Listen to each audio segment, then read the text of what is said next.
For nearly 30 years, her resting place remained untouched, an island veiled in mist, surrounded by ancient willows that seemed to whisper her name.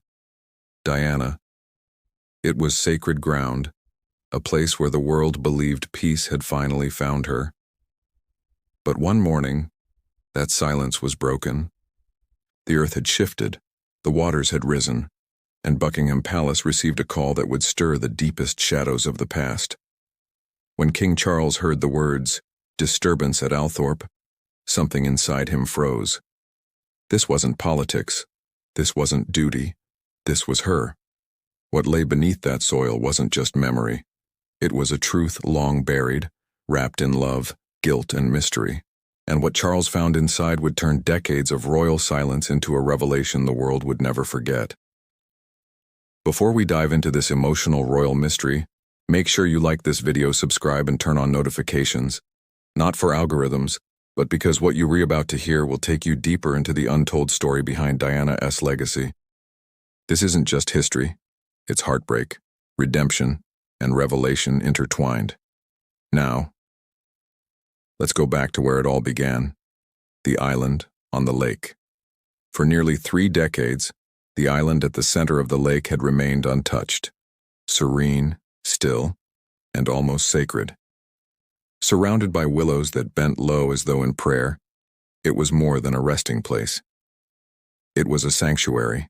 The world had moved on since that August day in 1997, but here time refused to. Every petal that floated across the water seemed to carry a memory of laughter, of sorrow, of a young woman whose heart had been too vast for the walls of royalty. Her name was still whispered by the wind, carried through the trees of Althorp like a lullaby from another world. Diana. And then, one cold morning, the peace broke. It began with a gardener's voice, tremulous, unsure, reporting that the ground near the tomb had shifted after weeks of heavy rain. Small cracks, subtle but strange, appeared in the stone edging near the path. It wasn't unusual for weather to play tricks on the old estate, but something about the tone in his voice carried weight. He wasn't just describing damage, he was describing disturbance. When the call reached Buckingham Palace, Charles was in his study, the same room where, decades ago, he'd stood with papers in his hand, wrestling between duty and desire. The moment the words Althorp and disturbance near the tomb were spoken, everything else around him blurred into silence. His aide paused, waiting for instruction. Charles only nodded, his gaze drifting to the rain streaking down the windowpane. It was falling softly, the kind of English rain that made the world seem smaller, lonelier. He whispered, "After all these years." That night he couldn't sleep. The palace was quiet, too quiet. Even the ticking of the old clock felt louder, echoing in the halls. He found himself standing by the window again, staring into the rain as if waiting for her laughter to echo back. He remembered the sound of it, that unguarded musical laugh that had once filled the corridors of Kensington. He remembered the way she'd look at him, curious, distant, like someone who loved too much and yet had already begun to say goodbye. How many times had he replayed that in his mind? He closed his eyes and saw her, not as the world saw her, but as he remembered her in fleeting, unguarded moments. Barefoot in the garden, chasing the boys with a mischievous grin. Standing by the sea, hair wild in the wind, eyes full of dreams. There was no crown on her head then, only freedom, only life. The thought of returning to her resting place filled him with something he hadn't felt in years, fear. Not the kind tied to politics or reputation. This was deeper. This was a fear of reopening a wound that had never truly healed. By dawn, the decision was made. He would go, quietly. No press, no ceremony, no royal announcement. Just him. The drive to Althorp felt endless. The countryside blurred past, but his mind was trapped in the past, in that car crash, in the chaos, in the faces of 2 young boys who had just lost their mother. The years had dulled the noise but not the ache. When he arrived, the morning fog was still thick, curling like ghostly breath over the lake. From the small stone bridge, he could see the island faintly, its outline blurred by mist. The wakers stood at the edge, their voices hushed, their movements careful. Even they seemed to feel the weight of where they were. Charles stepped out, his footsteps crunching softly on the damp earth. Every sound felt amplified. The rustle of leaves, the gentle lapping of the lake, the faint creak of wooden planks beneath his feet. The air smelled of rain and earth, raw and ancient. For a long time, he didn't speak. He just stood there, looking at the small island that held so many of his memories and his regrets. He could almost see her silhouette there in her white dress, smiling that radiant smile that had once disarmed the world. "Your Majesty," one of the men said softly, "we believe the ground may have shifted due to the flooding last month. But there's something else." Charles turned sharply. Something else. The man hesitated. "We notice a small section of the outer stone seems newer. Different material, different texture. It's as if it was added later." Charles frowned. "Later? After the burial?" The man nodded slowly. "Yes, sir. Possibly years after." The king's gaze hardened, but inside, something trembled. He had always believed everything about Diana's resting place had been handled with the utmost care, perfection in preservation. The idea that something had been added afterward made no sense. "Show me," he said quietly. They led him to the edge of the tomb, where the soft earth had given way slightly, revealing a patch of stone just beneath the surface. It was lighter in color, almost invisible unless one looked closely. He knelt down, something no one expected the King of England to do, and brushed his gloved hand over the stone. The coldness of it made him shiver. There was something unsettling about its placement, its shape, its silence. "What is this doing here?" he murmured. No one answered. For a moment, it felt as though time itself had paused. The fog thickened, wrapping around them like a shroud. Somewhere in the distance, a single bird cried out, its call echoing across the water, lonely, haunting. Charles exhaled, the weight of years pressing down on him. He had lived through wars of words, public judgment, personal loss, but nothing felt as heavy as this small patch of disturbed ground. He stood slowly, his gaze locked on the tomb. Was it just a structural repair, or something more? No one knew. Not yet. But Charles could feel it, deep down, in that quiet place within him that still belonged to her, that this wasn't just about stone or soil. Something was waiting beneath, something meant for him. And as the fog rolled over the island, swallowing the scene in ghostly white, one truth settled over him like the chill of the morning air. The past never really stays buried. The next morning, Althorp seemed suspended between worlds, not quite alive, not entirely asleep. The mist clung low over the water like a veil, and every ripple in the lake seemed to carry a memory. For years, the island had been a shrine to stillness. But now, it felt watchful, as if it knew something was about to surface. Charles stood on the path leading to the bridge, his coat pulled tight against the wind. He had walked through these grounds many times before, but this time was different. Every sound, every scent, every breath of air carried a heaviness that pressed against him. The rain began again, a soft drizzle that dampened his shoulders and blurred his view of the island. Yet he didn't move. He just stared across the water, remembering. The laughter of two boys chasing their mother across the garden, the sound of her voice calling them back for tea, the way her eyes had danced with life. It was all here, haunting him in the quiet. A voice broke through the silence. "Your Majesty, we've begun the careful removal of the surface layer," said the head archaeologist, a discreet, gray-haired man named Dr. Kent. "We'll proceed very slowly. The soil's integrity is fragile." Charles gave a small nod. "Proceed," he said softly. As the workers moved, the only sounds were the scrape of tools and the rhythmic patter of rain on canvas. The air smelled of wet earth and stone. Every movement felt deliberate, almost ceremonial. Hours passed. The sky darkened to a deeper gray, and the rain grew heavier. Charles remained nearby, sheltered under an umbrella, his eyes never leaving the island. He didn't speak. He barely breathed.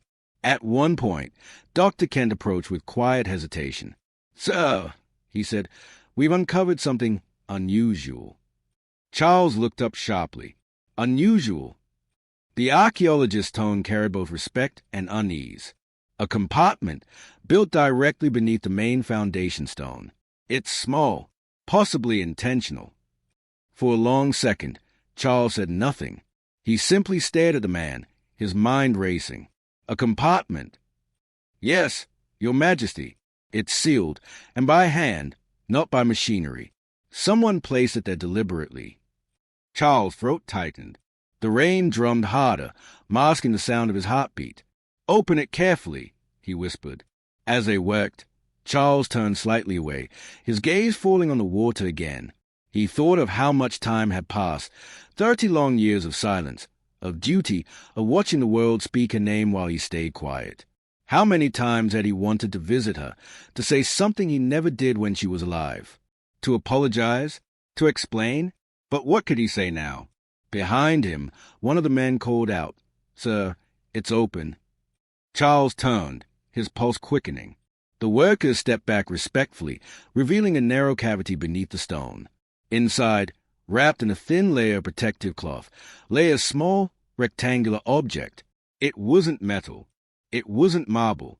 It was wood, a wooden box, smooth, aged, and sealed with a single silver clasp. Charles took a slow step forward. His shoes sank slightly into the damp soil. "Where did this come from?"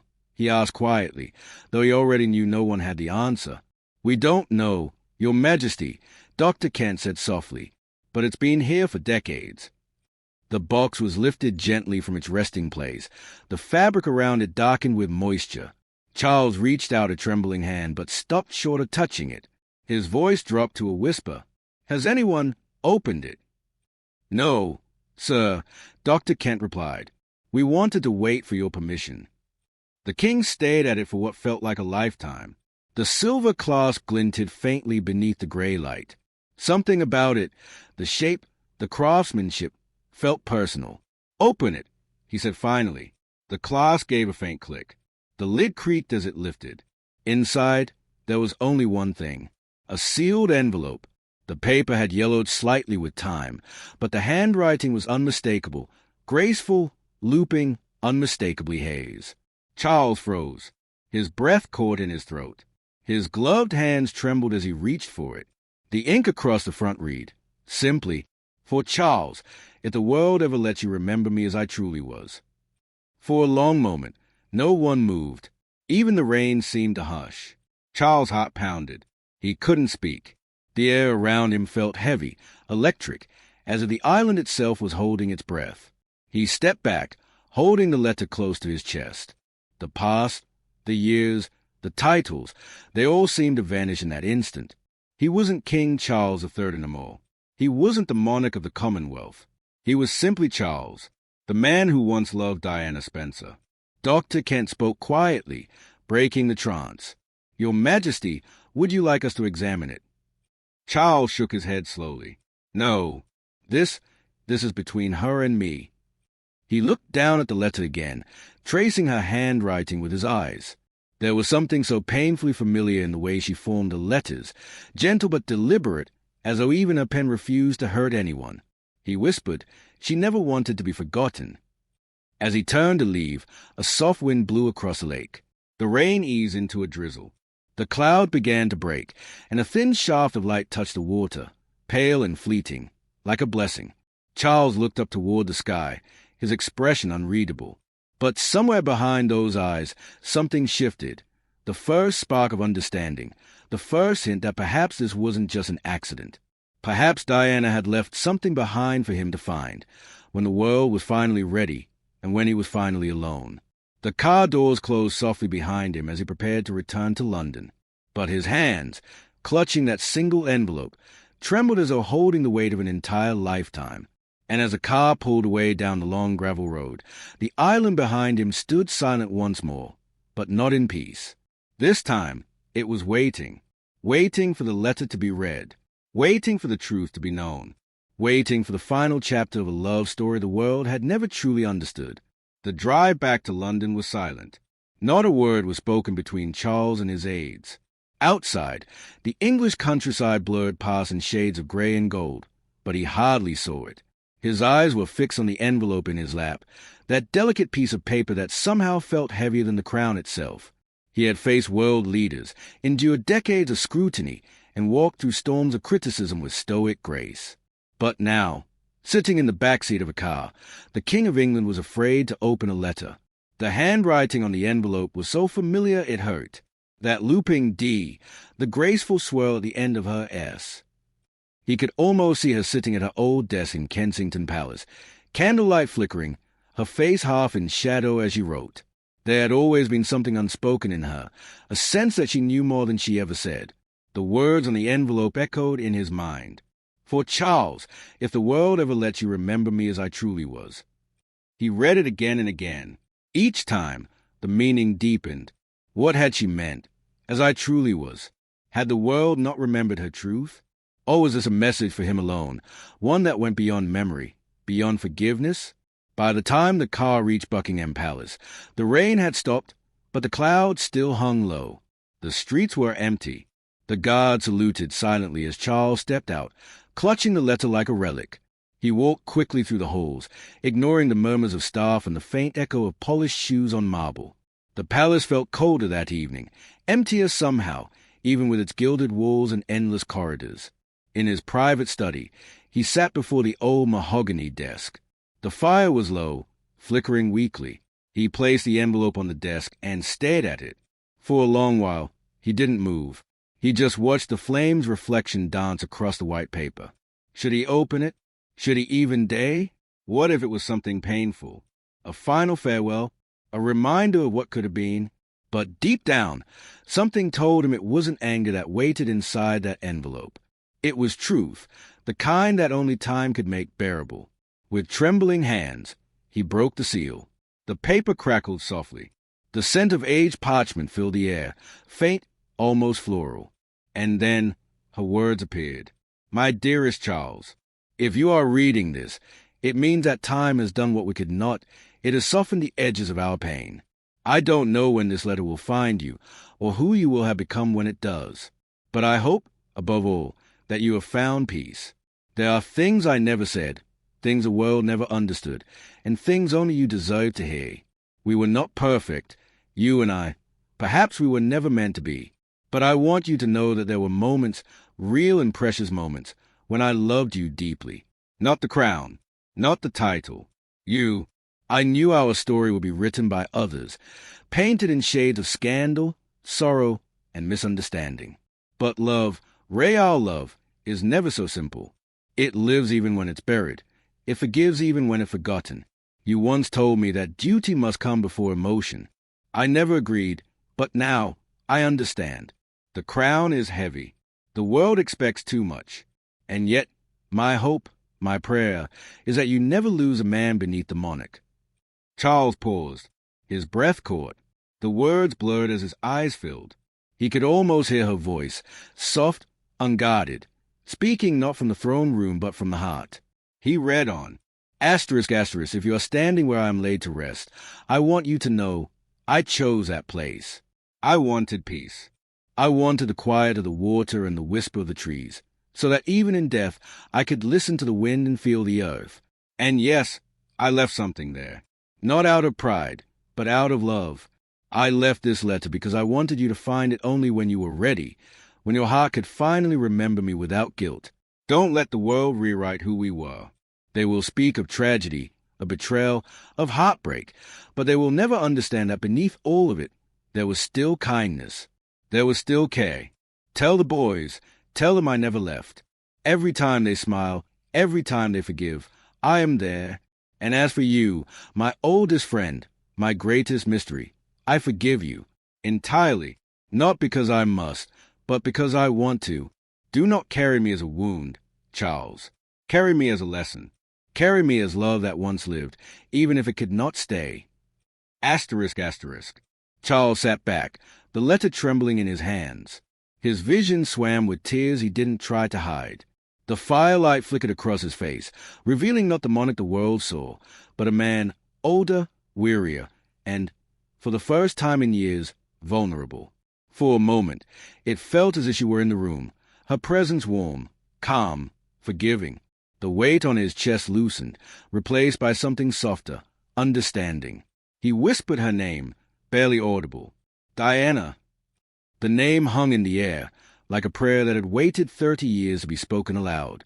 Outside, the rain began again, gently tapping against the windows, rhythmic, almost comforting. It was as if the heavens themselves were answering her words, reminding him that even the most painful stories could still end in grace. Charles folded the letter carefully and held it to his heart. He didn't call for anyone. He didn't speak for hours.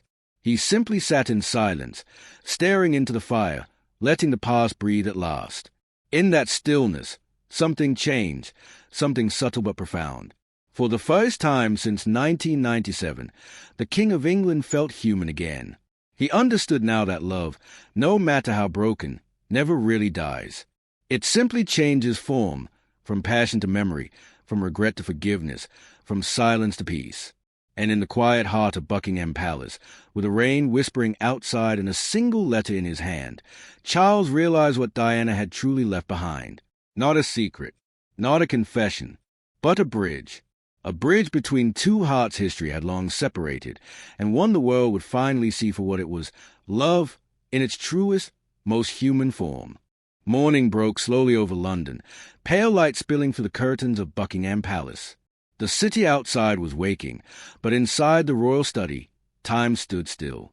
Charles sat at his desk once more, the letter unfolded before him. He had read it a dozen times through the night. Each word felt new. Each sentence carried a meaning that seemed to change the longer he looked at it. Forgiveness, peace, understanding. 3 words that felt heavier than the scepter, softer than the crown. He turned his gaze to the window. The rain had finally stopped. The skies were clear, a rare gift in England's grey October. The garden shimmered faintly under the morning dew. Somewhere in that quiet beauty, he thought of her again, of the way she once leaned out of a car window just a wave to a stranger, the way she spoke to children as if they were the only ones in the world. And for the first time, instead of sorrow, he smiled. It wasn't the kind of smile cameras ever captured. It was small, private, born from something deep and human. The letter lay open beside him. He ran his fingers lightly across her handwriting. There was no bitterness there, no accusation, only grace. She had written not to haunt him, but to free him, and that realization changed everything. Later that morning, Charles called for William and Harry. There was hesitation at first, decades of distance, of unspoken things between them. But both sons came. When they entered, the room felt charged with emotion. For a moment, no one spoke. Then Charles gestured toward the desk. "There's something I need to show you," he said softly. The brothers exchanged a glance. Then William stepped closer, his voice low. "What is it, pie?" Charles didn't answer. He simply handed them the letter. The silence that followed was long, the kind that stretches not from discomfort, but from awe. William's eyes glistened as he read. Harry's hands trembled slightly as he traced the words. The 3 men, once bound by blood, separated by grief, stood together in that golden light, united by her voice on the page. It was as though, in death, Diana had done what life and time never could. She had healed them. When William finished reading, he looked up, his expression soft. "She knew, didn't she?" he whispered. Charles nodded slowly. "She always did." Harry exhaled shakily. Then maybe this is how she wanted it to end. Charles' gaze lingered on them both, the sons they had once raised together, the boys whose pain had shadowed him for years. "No," he said gently, "this isn't the end. It's a way of reminding us. The story doesn't have to end in sorrow." The room fell quiet again, except for the faint hum of life outside. A new day had begun. That evening, after they left, Charles returned once more to the letter. He folded it carefully, sealing it in a small glass frame that he placed on his desk, not as a royal artifact, but as a reminder. Every morning that followed, before meetings, ceremonies, state affairs, he would glance at it and remember the woman the world called the people's princess. Remember the love that once existed between 2 imperfect souls. Remember that even in the grandeur of crowns and palaces, humanity mattered more. Weeks later, a quiet announcement came from the palace, one that surprised the nation. King Charles III had ordered the restoration of Diana's island at Althorp, not as a private monument, but as a place of reflection open to the public once a year. He called it a garden of peace. Reporters called it sentimental. Some called it symbolic. But those who stood on that island later that year, watching the willows sway and the lake glisten, felt something words couldn't explain, A presence, a grace, a quiet that spoke of love beyond time. Charles never spoke publicly about what he found that day. He didn't need to. The change was visible in the way he carried himself. Lighter, calmer, almost as if he'd finally made peace not only with the past, but with himself. Sometimes, late at night, he would sit alone and think of her, the woman who once taught the world that kindness could be a form of courage. He would whisper her name, not as a confession, not as regret, but as gratitude. And in the silence that followed, he would imagine her voice, soft and full of light, saying exactly what she had written all those years ago. Do not carry me as a wound, Charles. Carry me as love that once lived. Outside the palace walls, the world kept moving. New stories, new headlines, new generations. But somewhere, beneath the ancient oaks of Althorp, her spirit rested, not in sorrow, but in peace. And for the first time in 3 decades, so did his. Clap aboard to our subscribe CTA, approx 80 words. If this story touched your heart, take a moment, breathe, reflect, and share it with someone who still believes that love and forgiveness can outlive time itself. Dizzy, and if you'd like to hear more true emotional royal stories like this one, hit that subscribe button, leave a like, and join us for the next chapter in history's untold moments. Because some stories are too human to ever be forgotten. Red Hot Hash.